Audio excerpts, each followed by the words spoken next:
Bienvenue, bienvenue, bienvenue. Joyeux Hunger Games et puisse le sort vous être favorable. Bienvenue sur cette petite vidéo autour des Hunger Games. Si vous êtes là, vous êtes très certainement lu le livre ou alors vous êtes intrigué par ce nouveau livre et vous vous demandez est-ce qu'il vaut la peine d'être lu? Eh bien, nous sommes là aujourd'hui pour décrypter ça et pour vous dire mon point de vue. Donc aujourd'hui, on va parler du dernier Hunger Games qui est sorti il y a une semaine.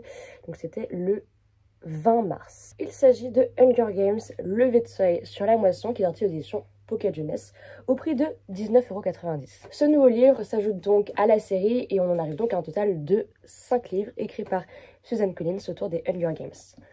Dans celui-ci, de quoi allons-nous parler? Dans ce livre aussi, on va suivre l'histoire d'Haymitch, le mentor de Katniss et de Peeta dans la série originale des Hunger Games. Et ici, on va découvrir son histoire lors de, du moment où il a participé aux Hunger Games. Les Hunger Games d'Haymitch sont assez particuliers puisqu'ils réalisent les expiations comme le 75e Hunger Games et comme le 25e Hunger Games. Tous les 25 ans, une édition spéciale est organisée pour encore plus punir les districts. Donc Haymitch, on le sait parce qu'il est vivant dans les Hunger Games, a remporté l'édition des 50 ans des Hunger Games, l'expiation, où cette fois-ci la règle c'était de mettre le double des tribus dans l'arène. Donc au lieu d'avoir 24 participants, 24 personnes envoyées dans l'arène, on en avait 48. Donc celui-ci a été publié après celui-là, qui est sorti, il me semble, en 2021, qui est Hunger Games, la balade du serpent et de l'oiseau chanteur, qui retraçait du coup les Hunger Games du point de vue du président Snow, quand il a commencé à être mentor, et sa relation du coup avec Lucy Gray, qui l'a mené par la suite. Bref, là où vous savez où il est arrivé. J'avais vu beaucoup de gens dire que après ce livre-là, surtout après le film où beaucoup de gens avaient un peu fantasmé l'acteur, donc Tom Litt, eh bien, l'autrice est revenu avec un autre pour faire non, non, non, en fait, arrêtez de fantasmer sur le président Snow qui est une personne horrible. Je vais vous rappeler à quel point ce personnage est d'une cruauté inimaginable. Bon, elle n'est pas là uniquement pour ça, hein, on est d'accord. Elle avait annoncé du coup qu'elle sortait ce livre en juillet de l'an dernier, juin-juillet 2024. Déjà, l'annonce du livre pour l'année prochaine, je trouvais ça dingue. Mais en plus de ça, une heure après, on a appris qu'un film allait donc être réalisé. Donc là, apparemment, de ce que j'avais cru comprendre, le film allait commencer là maintenant entre février et mars 2025 et serait donc au cinéma en novembre 2026. Et d'ailleurs, j'ai cru comprendre que l'acteur qui aurait pu jouer Haymitch jeune, ce serait celui-ci. Je suis pas pour le moment hyper convaincue, j'ai pas la vision, mais écoutez, je pense qu'on verra quand le film sera au cinéma si ça rend bien. Mais bref, ce livre-ci, elle l'avait annoncé en juin de l'an dernier et beaucoup de gens en ont parlé. D'une part parce que c'est les Hunger Games, c'est logique, Suzanne Collins, Hunger Games, forcément on en parle. Mais d'autre part également parce que beaucoup de gens ont commencé à dire oui, quand Suzanne Collins sort un livre, ce n'est pas pour rien, elle a quelque chose à dire. Et ici, c'est un livre qui, on le voit du coup dès le début avec les citations qui sont présentées. Donc, généralement, au début du livre, vous avez souvent une citation. Là, il y en a 4. Voilà, il y en a 4. Et en fait, elles touchent toutes à la thématique de la propagande. Et c'est l'un des sujets principaux du livre. Par exemple, on a la citation de George Orwell qui dit « La propagande est toujours mensongère, même quand on dit la vérité. Je ne crois pas que ce soit un problème tant qu'on sait ce qu'on fait et pourquoi. » Bref, on sait un petit peu dans quoi on s'embarque avec ce bouquin. Donc voilà, je vous avais fait une sorte de petit résumé de l'histoire pour vous donner un petit peu l'eau à la bouche. Désormais, je pense qu'on peut passer du coup au vlog lecture. Il va y avoir du spoil parce que j'ai réagi du coup à chaud durant ma lecture à toutes les nouvelles découvertes qu'on a dans ce livre. Et je vous préviens, il y en a énormément, on apprend énormément de choses sur des personnages qu'on avait déjà vus précédemment dans la série. On apprend de nouvelles relations entre différents personnages. Franchement, on apprend pas mal de choses. On apprend vraiment pas mal de choses. J'ai vu beaucoup de gens dire que ce livre aussi était un petit peu la pièce manquante de l'histoire, de tout ce qu'il y a. Bref, on ne perd pas plus de temps. Je vous envoie directement au vlog lecture. C'est parti. Attention, spoiler. Quittez cette vidéo si vous n'avez pas déjà quitté cette vidéo. Voilà.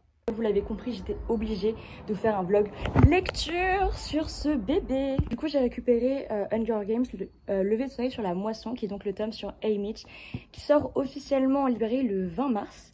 Habituellement, on est le 19. Et je l'ai récupéré hier, le 19 mars, parce que c'était la soirée organisée au Grand Rex pour faire les préventes du bouquin. Donc voilà, bref, on y a été. On a pu voir le film. Enfin, le premier film, voilà, c'est pas le nouveau qui sortira, je crois, à la fin de l'année. Mais on a pu voir, du coup, le premier film au Grand Rex. C'était incroyable, la qualité était vraiment dingue. Et du coup, moi, j'avais acheté celui-ci. Voilà, il est génial. J'ai trop hâte. J'ai commencé un petit peu hier dans le métro, mais on va continuer ici. Aïe, je viens de lire une phrase et je sens que plus tard, elle va se retourner contre lui. Parce que dans ce tome-là, du coup, on apprend que le jour de la moisson, c'est également le jour de l'anniversaire d'Haymitch. Et dans ce tome-ci, Haymitch, il a 16 ans. Donc on suit le premier jour, pas directement le jour de la moisson.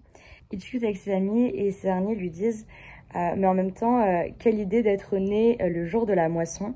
Et il dit, moi j'aime bien les défis, de toute façon, malheureux au jeu, heureux en amour. Parce qu'actuellement, il est très amoureux d'une fille qui s'appelle Lenore Dove, qui est une Covey, et avec qui c'est l'amour fou. Mais bon, on sait que Haymitch va gagner les jeux. On le sait d'avance parce que, voilà, il est toujours en vie dans les 74e Hunger Games. Donc, j'ai très peur que cette phrase se retourne contre lui plus tard. Déjà, je me rends compte à quel point Haymitch, c'est un personnage qui est hyper sentimental. Genre déjà, il est hyper romantique, il est hyper amoureux de sa copine. Mais genre, c'est un personnage qui a énormément d'émotions comparé aux personnages qu'on retrouve du coup dans les jeux qu'on connaît. Dans celui-ci, il est hyper émotif. Genre, enfin, il est pas hyper émotif non plus parce que genre, il veut se montrer fort, puissant, etc. Mais il vit plein d'émotions au fond de lui et malgré tout, il est hyper brave. Enfin, vraiment, il y a une sorte de courage qui est un peu inné, j'ai l'impression. Et vraiment, il ressort toujours tête haute de toute situation. Je m'étais posé la question de comment ça se passe quand ils n'ont pas de mentor. Parce que du coup, là, ils sont en train d'en parler. Actuellement, du coup, il y a 4 tribus qui sont envoyées. Parce que, pour rappel, pour l'occasion du 50e anniversaire des Hunger Games, pour les expiations, ils ont décidé qu'il y aurait une édition spéciale où chaque district enverrait 4 personnes, donc 2 garçons, 2 filles, pour aller s'affronter dans l'arène. Et donc là, ils sont en train de se diriger vers le Capitole.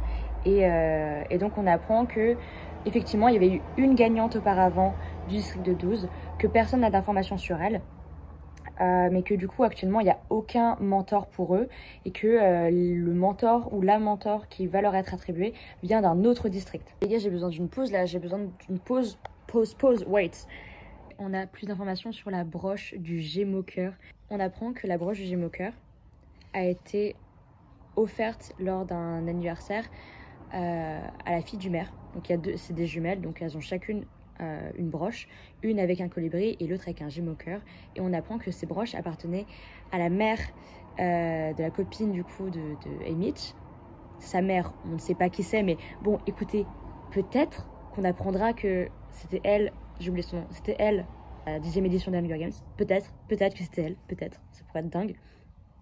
Mais bref, on apprend du coup que la broche a été faite par les Covey, par du coup l'oncle de la fille, et que ça a été redonné pour l'anniversaire, revendu pour l'anniversaire du coup aux filles du maire. Je crois que c'est le début des alliances, parce que du coup les gens du district 12 sont en train de commencer à faire des alliances entre eux. Et en fait on a deux, du coup Haymitch et une jeune fille qui a 13 ans, qui ont décidé de faire alliance. Et en fait ils avaient décidé de ne pas inclure un des mecs, l'autre mec du coup dans l'équipe. Et en fait le lendemain il leur a dit, vous voulez peut-être pas de moi, mais vous avez besoin de moi. Bref, je pense que ça va être très sympa.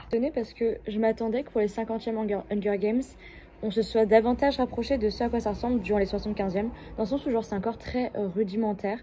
C'est mieux que durant la 10e édition, dans le sens où déjà dans le train ils sont pas dans des wagons à bestiaux, ils peuvent manger, ils ont des cabines, mais du coup genre là par exemple ils sont au centre de nettoyage, en fait c'est un grand gymnase un peu désinfecté, et ils foutent tous les trious là-dedans.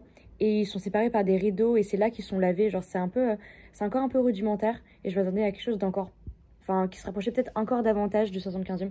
Mais bon, écoutez, ça a peut-être eu une très grande évolution entre les deux. Par exemple, là dans le centre où ils sont censés le nettoyer, le laver, le préparer, vous l'avez vu, genre dans les Hunger Games, c'est hyper clean. Là, ils ont été foutus sous des jets d'eau. On leur a foutu de l'insecticide pour enlever leur poux. Voilà. Et je crois savoir qui on a. Là, on a encore des personnages qu'on avait vus du coup dans le deuxième film des Hunger Games. On retrouve Bits qui, dans le deuxième film des Hunger Games, il est avec sa femme. Et je crois ils sont hyper intelligents en informatique. Ils ont créer une sorte de courant avec des câbles. Enfin, c'est son père. C'est le père de d'un des mecs avec... Bref, oh, c'est compliqué. Oh, oh, oh, oh, les gars. Alors, bon, ici, on est dans le spoil de toute manière. Les gars, on vient d'apprendre que l'une des mentors d'Haymitch, c'est Mag. Mag, qu'on avait vu du coup dans le deuxième film des Hunger Games, qui est du coup dans la deuxième arène pour les 75e Hunger Games. Mag! Ah! J'adore. Ça, c'est très drôle. Là, on a Haymitch qui est en pleine discussion avec Snow. Et en fait, Snow a remarqué le collier d'Haymitch que lui a offert sa copine, qui est donc une Covey. Et son collier, c'est un serpent et un gémeaux-cœur. Et en fait, on le sait, que Snow parle de la copine du coup de Haymitch en pensant à Lucy Gray. On le sait, on le sent. Par exemple, il fait plein de phrases comme tous les oiseaux que j'ai pu connaître avaient un tempérament agressif, parce qu'on dit que les Covey aiment beaucoup les oiseaux. Je pense qu'il parle de Lucy Gray. Pareil, il lui dit je parie que je peux deviner 2 ou 3 choses à propos de ta petite colombe. Par exemple, qu'elle est ravissante, s'habille de couleurs vives et chante comme un gémeaux-cœur, que tu l'aimes, qu'elle t'aime bien sûr. Sauf que parfois tu as des doutes parce que tu n'as pas l'impression de figurer dans ses plans. Enfin, une sorte d'explication à ce qui s'est passé dans le tome sur Snow et pourquoi il est parti et pourquoi il a commencé à essayer de tirer sur Lucy Gray. Donnez-nous plus d'infos. Qu'est-ce qui s'est passé? Je veux trop savoir ce qu'elle est devenue d'ailleurs, Lucy Gray. Pardon, mais là par contre, je ne comprends pas. Comment ça, Luella McCoy, qui était censée être morte, vient de faire son apparition? Genre, what the fuck? Qu'est-ce qu'ils ont fait? Ça se trouve, c'est pas elle. Oh là là, je le sens mal. Pour le moment, ça avance bien dans l'histoire. On n'est pas encore dans les jeux. Genre là, on est à la moitié du livre, toute la moitié du livre. On n'est pas encore dans les jeux, on est encore dans la préparation. Mais j'aime bien ce qui se passe. J'aime bien comment ça avance. On va voir par la suite. Ça me fait rire parce que le frérot, du coup, il a réussi... Là, on est dans l'arène, du coup. Le frérot a réussi à avoir un sac. Et dans son sac, on retrouve quoi? On retrouve un hamac, on retrouve une paire de jumelles, 2 bidons d'eau de 4 litres, une boîte en carton de 12 œufs durs, une douzaine de pommes, des pommes de terre. Et je crois que c'est déjà pas mal. Et lui, il dit, ah, je m'attendais quand même à mieux. Mon frérot, rappelle-toi que Katniss, bon, c'est vrai que tu l'as pas encore vécu, mais Katniss, dans son sac, il y avait quoi? Il y avait une corde. Il y avait une corde. Il y avait rien d'autre. Une corde et une gourde. Là, t'as beaucoup plus de chances de survivre avec ça. Hein. Déjà, tu peux te cacher pendant 1000 ans avec tout ce que t'as. Ah ouais, d'accord. Ok, alors, les gars, certes, son sac est bien rempli. Il est bien rempli. Mais, ce qu'on ne dit pas, enfin, ce qu'on découvre et tout, c'est que la reine, elle est magnifique. La reine, c'est une sorte de fleur qu'on a envie de sentir. Il y a quelque chose d'extrêmement attirant dans cette arène. On a envie de tout toucher, on a envie de tout manger. Il y a la nourriture à foison. Il y a des ruisseaux pour boire de l'eau. Il y a des pommes sur les arbres, il y a des fruits partout. Vous dites, mais c'est bizarre pour une arène et tout, t'es pas censé trouver aussi facilement de la nourriture. C'est normal, puisque la nourriture, elle est empoisonnée. Même l'eau, elle est empoisonnée. Oh, ok. Ah ouais, c'est hard. Genre là, du coup, ils ont réussi à mettre leur plan en place. Sauf que le petit de 12 ans, genre la grosse tête et tout, du district 3, vient de se faire bouffer par des mutations génétiques. Là, il ne reste que ses os. C'est hard. Et puis, je pense à son père qui le regarde. Maman. Bon, les gars, les jeux sont finis. Haymitch sort vainqueur de ces jeux. Et là, on a un extrait où, du coup, il est enfermé dans les appartements où il était au début. Et la seule source de distraction qu'il a, c'est une télé qui rediffuse les anciens extraits des Hunger Games. Et il y a un passage où en fait on voit du coup Lucy Gray lors de la 10e édition des Hunger Games. Et en fait on revoit un passage où elle est avec Snow, sauf que la télé se coupe au moment où Snow est censé apparaître avec elle. Ah putain, je viens seulement de capter que la deuxième mentor d'Haymitch, bah, elle aussi, en fait, on va la retrouver dans l'expiation des 75e Hunger Games. J'avais pas capté. Voilà, j'ai une mémoire en carton. Mon Dieu. Là, Haymitch vient de rentrer. Sauf que le président Snow n'allait pas laisser les choses comme ça. La maison de sa mère, avec sa mère et son frère dedans, est en train de brûler. Et ils sont dedans. Non, Haymitch, j'ai très peur pour la suite. Oh mon Dieu. elle est morte. Elle est morte en mangeant un bonbon empoisonné. Snow, vraiment, va te faire foutre. Mais attendez. Là, actuellement, Emmich est en train de chercher du coup la tombe de sa bien-aimée.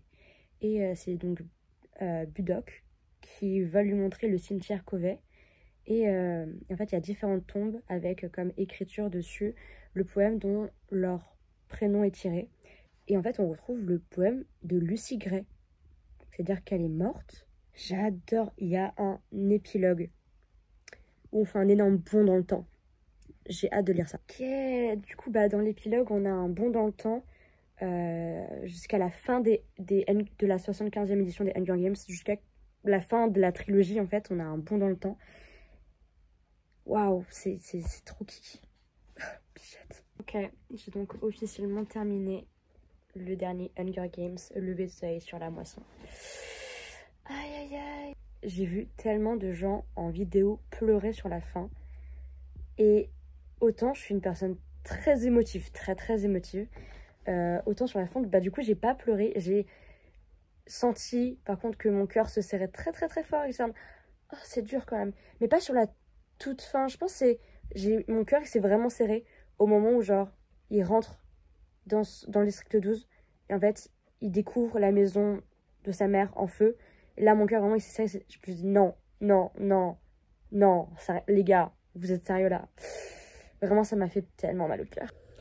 Ok, maintenant, on peut passer directement à ma petite review lecture. Donc, Hunger Games, lever de soleil sur la moisson. J'ai donc terminé hier, il me semble. Et en plus, ce matin, j'ai voulu reprendre avec le tome précédent, donc la balade du serpent et de l'oiseau chanteur. Parce que j'avais commencé à la noter l'an dernier et que j'avais pas terminé. Je me suis dit, vas-y, pourquoi pas. Surtout que, en fait, sur ce livre, après l'avoir terminé, j'ai été voir des edits, comme beaucoup de gens.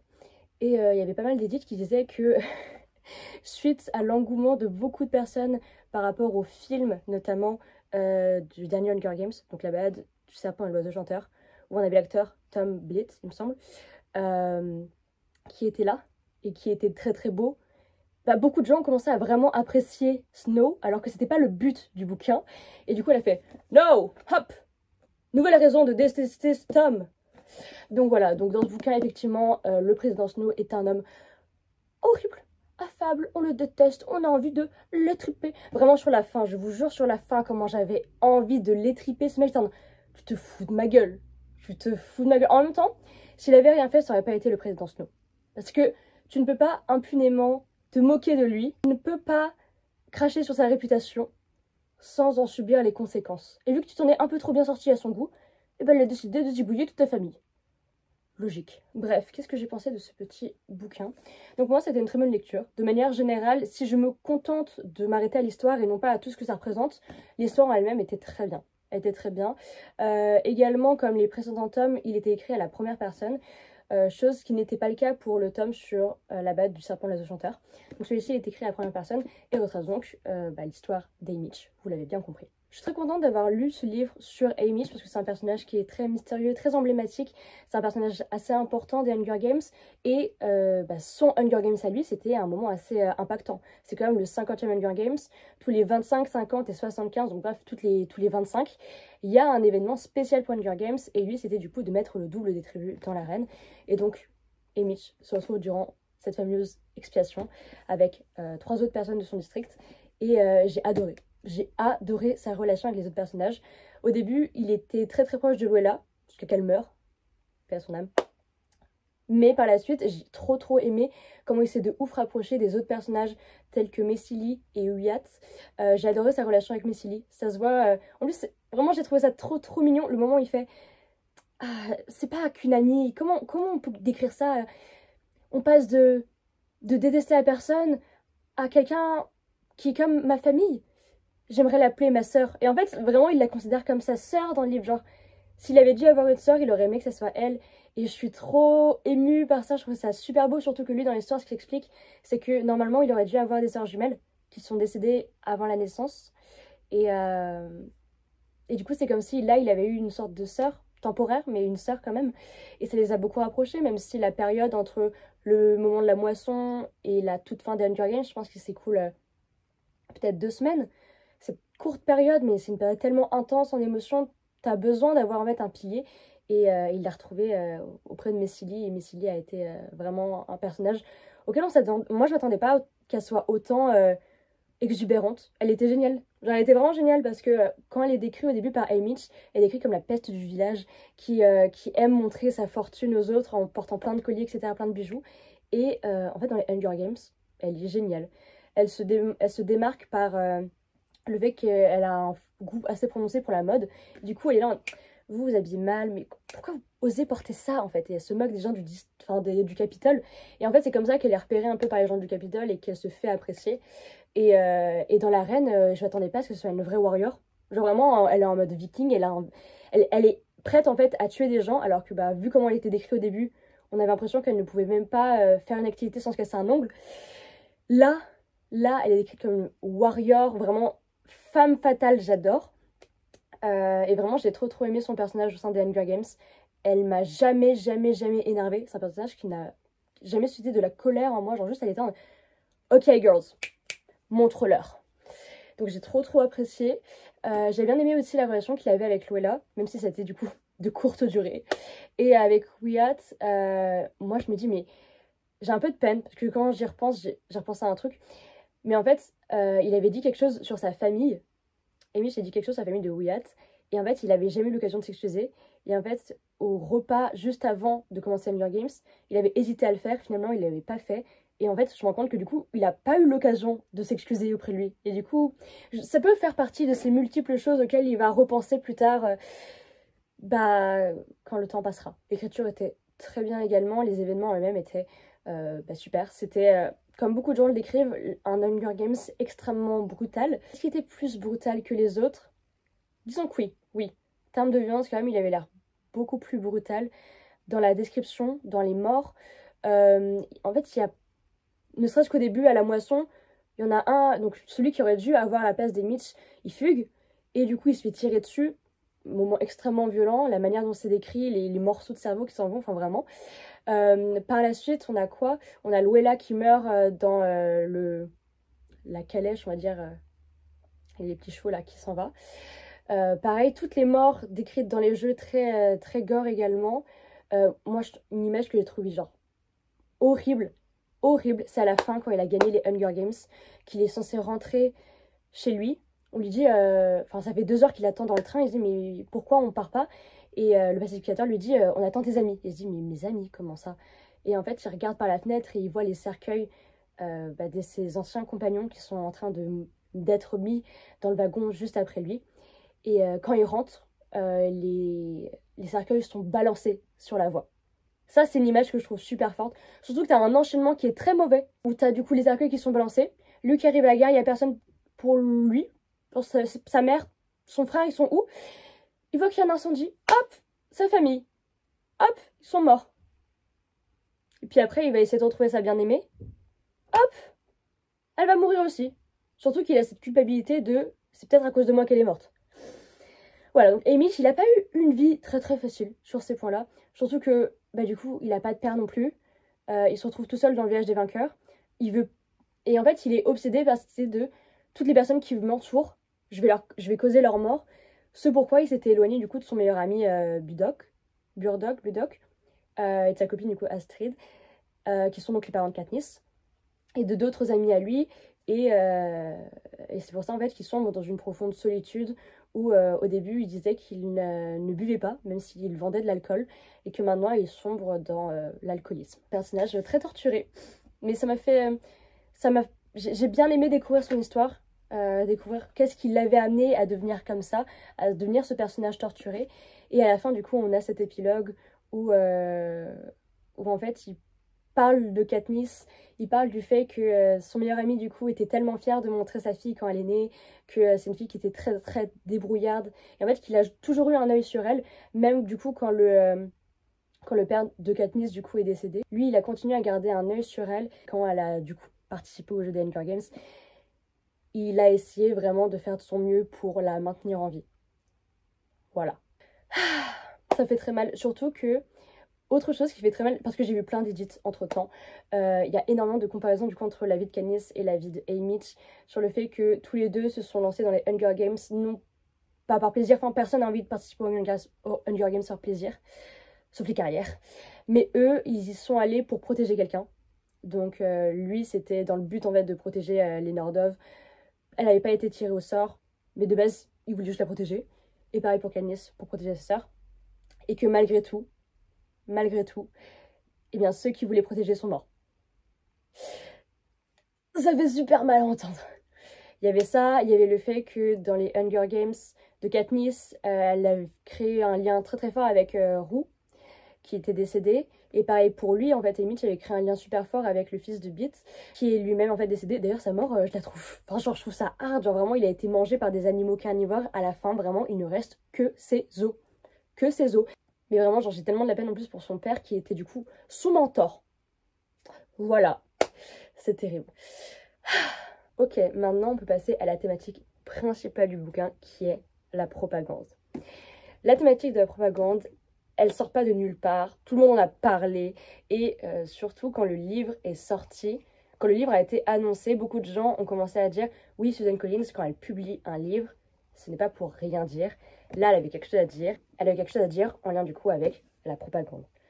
Pourquoi la thématique de la propagande? On le sait déjà dès l'ouverture du livre, puisque on retrouve au début 4 citations, non pas une, mais 4, contrairement à d'habitude, 4 citations qui traitent du coup de la thématique de la propagande. Si je me rappelle bien, et ça date un petit peu, j'ai l'impression que le seul moment où on a vraiment parlé de la propagande dans les précédents Hunger Games, c'était dans le tome 3, donc Hunger Games, la révolte, avec du coup Plutarque qui gérait la révolte, la révolution, avec de la propagande pour mettre en avant Katniss en tant qu'emblème de la révolte et en fait inciter les districts à se rebeller. Du coup, c'est assez en lien avec cette citation-là, qui est que même la vérité, même le camp du bien, on peut dire, quand elle fait de la propagande, ça reste mensonger, parce qu'on va quand même orienter une information vers quelque chose qui nous arrange, et malgré tout, ça ne veut pas dire que c'est quelque chose de mauvais.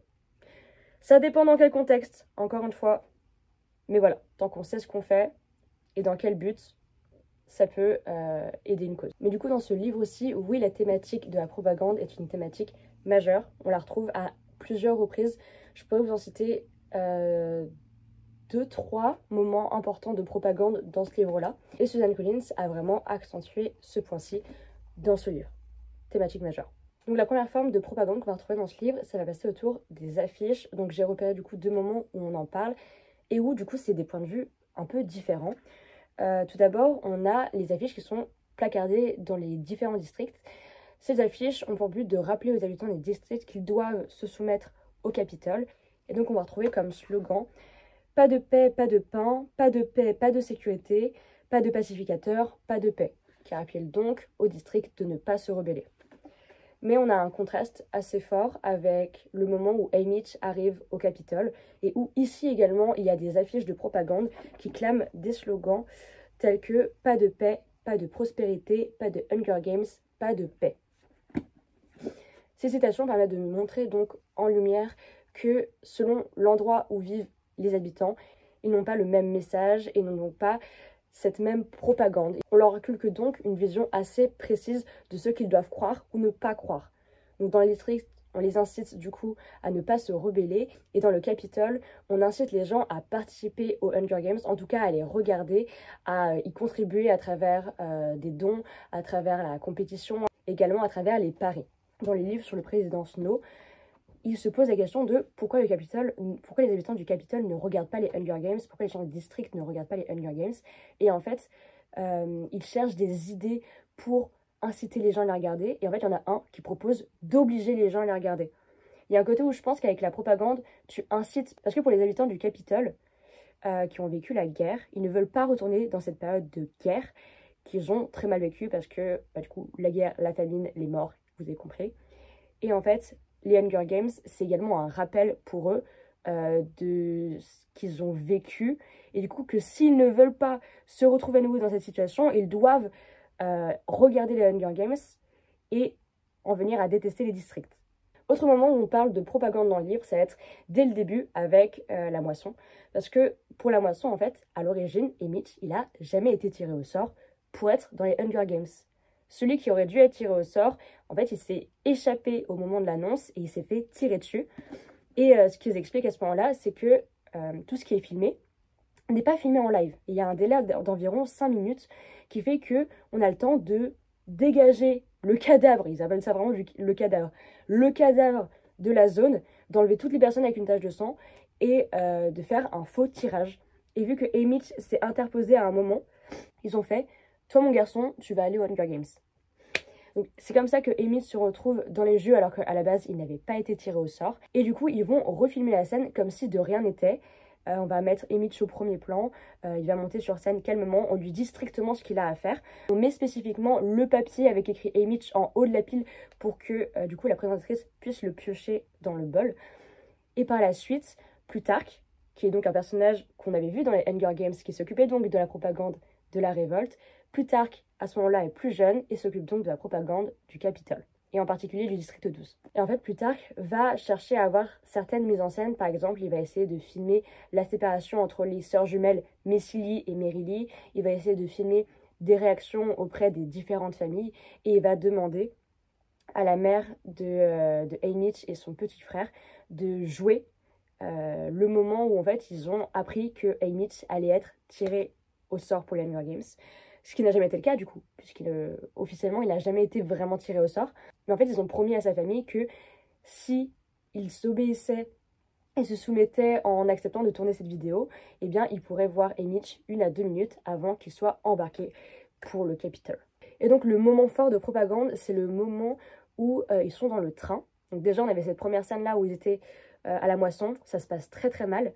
Mais du coup on a ce moment où ils sont dans le train et où Plutarque leur montre le résultat. Et en fait on se rend compte que tout passe crème. Tout passe crème comme si c'était absolument rien passé, comme si Haymitch avait depuis le début été tiré au sort pour les Hunger Games. En fait on se rend compte que la propagande ici c'est quoi? C'est montrer que le Capitole a le contrôle, que tout se passe bien, puisque les districts ne se rebellent pas, montrer qu'ils se soumettent, montrer qu'ils sont souriants et qu'ils sont fiers de participer aux Hunger Games parce que c'est une fierté pour eux. En bref, ce film de propagande met en avant cette vision-là de comment devraient être les choses. Et vu que c'est cette vision-là qui est montrée, on ne montre pas du coup la mort, donc le gars qui s'est enfui, qui ensuite s'est fait tuer, la menace, parce que la copine de Haymitch a aussi été menacée de se faire tuer. Il y a plein de choses qui se sont mal déroulées durant cette moisson qui n'ont pas du tout été montrées pour garder cette image du Capitole qui gère d'une main de fer absolument tout. Premier moment de propagande, avec par la suite, parce qu'on l'apprend dès le début, Haymitch, son anniversaire tombe le jour de la moisson. Et donc, plus tard, voulait tourner une scène un peu émouvante, on va dire, où il lui apporte un gâteau d'anniversaire. Sauf que Haymitch ne veut pas du tout rentrer dans ce jeu-là, parce que il se rappelle d'une phrase que son père avait dit à une ancienne participante des Hunger Games. Son père est aujourd'hui décédé. Il lui avait dit « Ne laisse pas utiliser ton image pour créer leurs affiches et bats-toi ». J'arrive pas à retrouver précisément la citation, mais ça disait quelque chose comme « peins ta propre affiche ».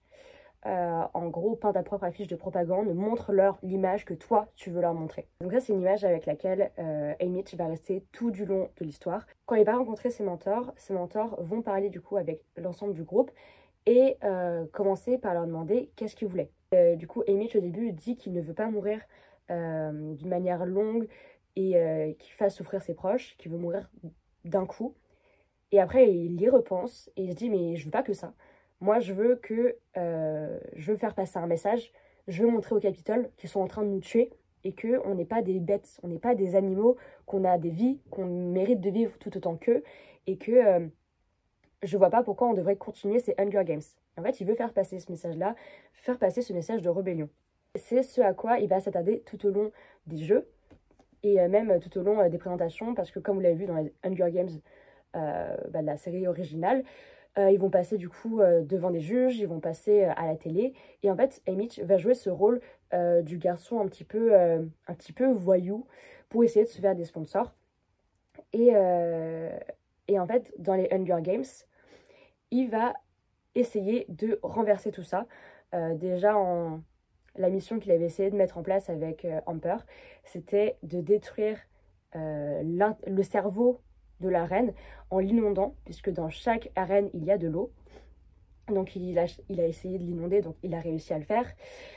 Et par la suite, il a voulu détruire la reine d'une autre manière. Et en bref, tout du long, il a cherché à peindre l'image qu'il voulait que les gens aient de lui. Et en fait, il s'est battu pour cette image. Et c'est une phrase qu'il échange de nouveau, pareil, avec Messili, qui dit « On va peindre notre propre affiche ». Mais du coup, le dernier moment où la propagande fait rage, le dernier moment où on va la voir, ça va être le moment où du coup Haymitch a gagné et se retrouve de nouveau sur un plateau TV avec César Flickerman, il me semble. Et ils vont rediffuser les jeux. Sauf qu'évidemment, tout a été monté. On va repasser du coup les différentes tribus, leur passage dans les districts. Et bien sûr, on va montrer ce qui s'est passé dans l'arène. Et ce point-là est très important parce que ce qui est montré du coup sur le plateau TV, c'est montré directement du coup au public, mais Haymitch le voit également. Et il se rend compte que l'image que le Capitole a dépeint de lui, c'est l'image d'un garçon qui est un voyou, qui au début a créé une équipe avec d'autres gens, qu'ils appellent donc les nouveaux, pour essayer de combattre les carrières. Mais que dès le début, en fait, il les a lâchés parce que lui, du coup, il avait son plan de détruire la reine. Donc, il ne pouvait pas rester avec eux, mais il ne pouvait pas leur dire pourquoi il les lâchait. Mais du coup, le Capitole a appuyé sur ce point de c'est un égoïste qui ne pense du coup qu'à lui, qui ne cherche que sa survie, qui a manipulé les autres pour sa survie. Et pareil, les moments où il va aider d'autres personnes, d'autres tribus, ça a été enlevé, toujours pour accentuer le moment où c'est un personnage égoïste. Le seul moment du coup où il est avec quelqu'un, c'est avec Messili. Et il se dit, oh non, enfin, vraiment, en plus, c'est vraiment ce qu'il dit dans le livre. Limite, il dit quelque chose du style, oh non, ils sont en train de modifier complètement l'image du mec qui en avait rien à foutre de tout le monde et qui, du jour au lendemain, se rend compte que l'amitié, c'est hyper important. Ça, c'est une image, c'est pas lui. Depuis le début, pour lui, l'amitié, c'est hyper important. L'entraide, c'est hyper important. Messili, elle est hyper importante pour lui parce que dans l'histoire, il le dit, c'est comme une sœur. Et en fait, il dépeigne une toute autre image d'Haymitch. Il ne montre pas du coup les moments où ça s'est mal passé. Il ne montre pas l'explosion à la fin pour montrer que tout est sous contrôle. Il ne montre pas le moment où des juges sont tués dans l'arène. D'ailleurs, qu'est-ce qu'ils foutaient là, les juges? Il ne montre pas quoi? Il ne montre pas ces petits moments de solidarité. En fait, encore une fois, les Hunger Games ici cherchent du coup à montrer une image idéale de ce que ça devrait être, une image de tuerie, une image où on ne sait pas qui va être le gagnant pour laisser un peu de tension. Mais en tout cas, cette image de les jeux sont comme ça et devraient rester comme ça. Et on voit que ça a marché parce que, par exemple, Effie, qui est donc Effie Trinket qu'on retrouve dans la série originale, c'est la styliste d'Haymitch. Et à la fin des Hunger Games, elle lui dit quelque chose du style « Je suis tellement désolée pour tout ce qui s'est passé pour toi, pour tes amis, mais moi je suis d'avis qu'on devrait quand même maintenir les Hunger Games. » Alors que tout du long, elle est restée avec Haymitch, que tout du long, elle l'a accompagnée. Je sais pas si elle a regardé 24h/24 ce qui se passait du coup dans l'arène. Mais en tout cas, ce qui en ressort, c'est que même elle, qui est au plus proche du coup des tribus, est d'accord pour garder les Hunger Games. Ce qui montre que du coup, Effie, elle est d'accord avec les Hunger Games, elle est d'accord avec cette propagande, parce que elle ne voit pas que c'est de la propagande. Parce que quand la rediffusion a été montrée du coup au public de l'émission de César Flickerman, tout le monde était là en « Ah oui, il pleurait au bon moment ». Je suis désolée, depuis tout à l'heure, j'arrête pas de changer l'angle de la caméra et de couper et reprendre. Mais c'est parce que j'ai plus de stockage sur mon téléphone, ça arrête pas de couper, c'est terrible. Bref, ce que j'étais en train de dire tout à l'heure, je sais même plus ce que je disais. Mais en bref, effectivement, le livre traite de la propagande. Je vous en ai parlé du coup avec les exemples précédents. Et en fait, tout du long, on voit qu'il y a un travail qui est fait sur la communication, sur les informations qui vont être communiquées au district et au Capitole pour pouvoir garder le contrôle sur la population et pouvoir continuer à garder ce pouvoir. Bref, en tout cas, merci d'avoir regardé cette petite vidéo jusqu'au bout. Ça m'a fait très plaisir de pouvoir vous en parler, de vous emmener avec moi dans ma lecture. Et n'hésitez pas à me dire ce que vous en avez pensé. J'ai vu beaucoup d'avis positifs sur ce livre. J'ai vu un avis négatif. Et un truc qui est revenu beaucoup aussi, c'est le fait que beaucoup de gens ont été hyper touchés. Ils ont énormément pleuré devant ce livre. Et moi, j'avoue que je n'ai versé aucune larme. Je sais pas pourquoi. Je sais pas vraiment pourquoi. Peut-être parce que j'ai pas la même attache aux livres. Les livres, je les ai lus il y a 3 ans. Donc je suis peut-être pas la même attache que des personnes qui l'ont lu quand ils étaient jeunes adolescents. Donc vraiment un côté nostalgique. Je suis pas forcément une grosse passionnée de la série. J'aime la série, mais je suis pas forcément une grosse passionnée. Et je sais pas. Je sais pas ce qui a manqué dans ma lecture qui a fait que j'ai pas été aussi touchée que d'autres personnes. Mais je sais qu'il a beaucoup, beaucoup, beaucoup touché de nombreux lecteurs. Moi, bah, c'était touchant, mais sans plus. J'ai été pas mal touchée sur la fin, avec, je sentais mon cœur qui se serrait un petit peu sur les conséquences que Haymitch a eues de ses actions dans l'arène. Mais mis à part ça, j'ai pas spécialement pleuré, alors que des gens ont pleuré toutes les 10 pages. Je tourne en boucle. Bref, merci en tout cas d'avoir regardé cette vidéo, et on se dit à une prochaine fois. À plus.